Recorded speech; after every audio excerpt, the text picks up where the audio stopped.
Hello everyone, Pedro here with CineMilled, bringing you one more small smart solution that pretty much was born out of necessity. Basically, it's something that a lot of people call a dog bone, so that's what we're gonna call it. Basically, if you're using like a DSLR or a very short lens, the focus ring on the lens can find itself pretty set back, far away from the iris rod.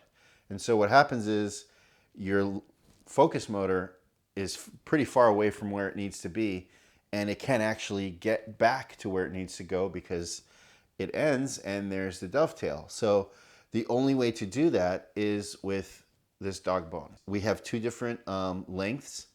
We have a shorter one and a longer one.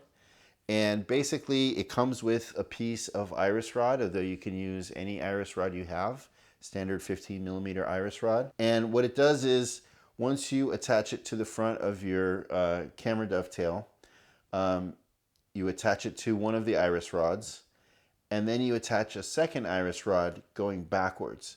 So essentially it allows you to put the iris motor behind the end in the sort of the middle of the dovetail where it actually lines up with the lens. Just allows you to displace the focus motor further back than it physically can normally go if you're just trying to use the focus motor off the iris rods. So it's essentially kind of giving you a second iris rod that can reach back and allow you to reach the lens wherever it is. Or it can also be used as one other solution is, I have a very small lens on here, but if we have a bigger camera and a lens with a very large barrel like a Master Prime or a Cook, a lot of times the iris rods are so close to the barrel of the lens that the knob that you use to tighten the lens motor is actually hitting the lens and you can't tighten the motor. And so this actually sort of offsets the motor away from the lens and can actually make your sort of, when you have to change lenses, you always have to move the focus motors away, and it just speeds up that process because you're not, running into things. I'm just going to go into a quick little demonstration here on basically how it works in case you didn't, if you weren't aware that you could do this or you're not sure how to do it. We'll give you a little step-by-step, but otherwise, let's get right into it. All right, guys, so here's a typical problem setup, problem build. Now, this could be any number of different cameras, any number of different lenses, any number of different gimbals. I've had this problem with Ronin-2s, with Movi Pros, a lot of different times. And basically, you got the camera body, you got the lens, you got the gear on the lens, you get the front of the dovetail, which is where your rod support attaches to, and then you got your focus motor. Now you can slide the focus motor as far forward as it'll go, and you can see you're still far away from where the motor needs to be to engage the lens.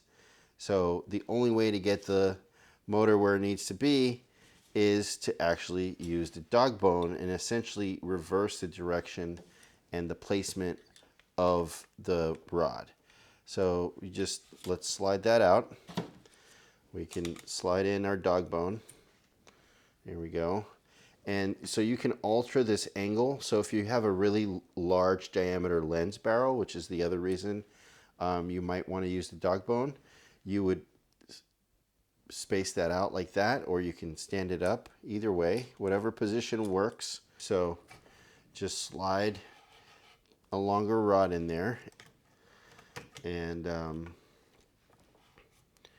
there you go, and boom, now it's lined up with the lens. So there you have it. So as you can quickly see here, you're using the dog bone here, the little short piece of rod, the offset here of the dog bone to change the direction. It raises it and displaces it this way, and now we got our focus motor back where it needs to be for this to work. So there you go. We do make the dog bone in a smaller size, so we got two different sizes, and we'll be making lots of different length rods available. All right, everyone, I hope you got a much better grasp now on how to use the dog bone and how to get the lens motor exactly where you need it to be which is ultimately the goal. You know, in some cases, it's the only way to get the motor where you need it to go. In other cases, it just gives you a little bit more room to work around things like big lenses. But yeah, so it comes in two sizes. It includes a piece of iris rod. We will be making other lengths of iris rod available as an optional purchase, as an additional purchase.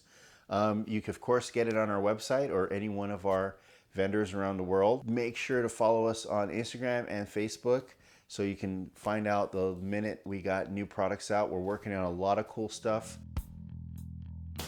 I hope you guys like what we came up with and you find it as useful as I am finding it on some of my builds.